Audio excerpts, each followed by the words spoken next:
علامت تانیث، تین طرح کی علامت تانیث ہیں جن کو ہم لوگوں نے اس سے پہلے پڑھ لیا۔ آج ان تین علامتوں میں سے پہلی علامت کے تعلق سے تھوڑی سی تفصیل سے جانتے ہیں۔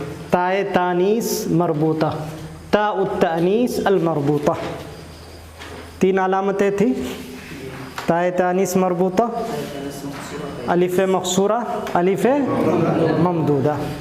تینوں کے تعلق سے الگ الگ ہم لوگ تفصیل سے جانیں گے۔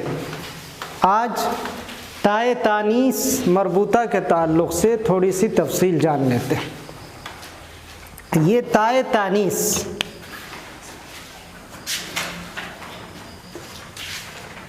تائے تانیث کو ہم تین حصوں میں عموماً تقسیم کر سکتے ہیں۔ تائے تانیث کو ابتدائی طور پر ہم اس کو تین حصوں میں تقسیم کر سکتے ہیں۔ پہلا حصہ یہ ہے کہ تائے مربوطہ، تدخل التاء المربوطہ علی الاسماء الجامدہ من حیث اصل الوضع، اصل وضع کے اعتبار سے اسماء جامدہ پر۔ کس طرح کے اسماء پر؟ اسماء جامدہ پر، یعنی شروع سے ہی اس پہ تائے مربوطہ ہو، جیسے امرأۃ، فاطمۃ، پہلے سے اس پہ تائے تانیث موجود ہے اور یہ اس میں جامد ہے۔ لیکن اس کے مقابل میں مشتقات ہیں جہاں پہ ہم تا لگاتے ہیں مذکر و مؤنث میں تفریق کے لیے۔ تدخل التاء المربوطۃ علی المشتقات، تائے مربوطہ مشتقات پر داخل ہوتی ہے، للتفریق بین المذکر والمؤنث، مذکر و مؤنث میں تفریق کے لیے۔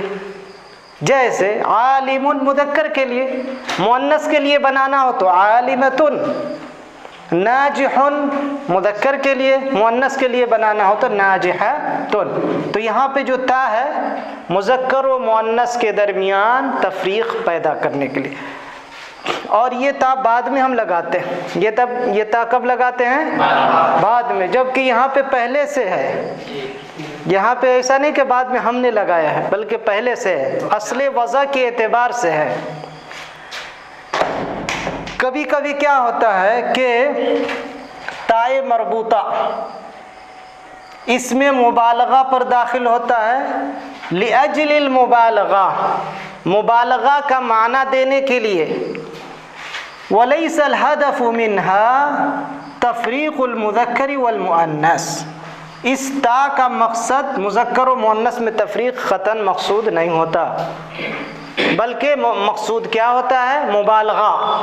جیسے علامۃ میں جو تا ہے یہ مبالغہ کے لیے، مذکر مؤنث سے اس سے کوئی لینا دینا نہیں۔ تو مرد کے لیے بھی کہیں گے ہوا علامۃ، ہوا علامۃ، اور عورت کے لیے کہیں گے ہی علامۃ۔ تو یہ تا جو ہے مذکر و مؤنث کے لیے ہے؟ نہیں، یہ مبالغہ کے لیے۔ یہ کیا ہے؟ مبالغہ۔ تو تائے تانیث کو شروع میں ہم تین حصوں میں تقسیم کر سکتے ہیں۔ ایک کہ اس اسماء جامدہ پر علامت تانیث کے طور پر آتی ہے اصل وضع کے اعتبار سے، اور دوسرا ہے کہ مشتقات پر ہم داخل کرتے ہیں مؤنث بنانے کے لیے، مؤنث بنانے کے لیے، اور تیسرا ہے کہ وہ تا جو مؤنث کے لیے نہیں ہوتی بلکہ مبالغہ کے لیے ہوتی ہے، مبالغہ کے لیے ہوتی ہے۔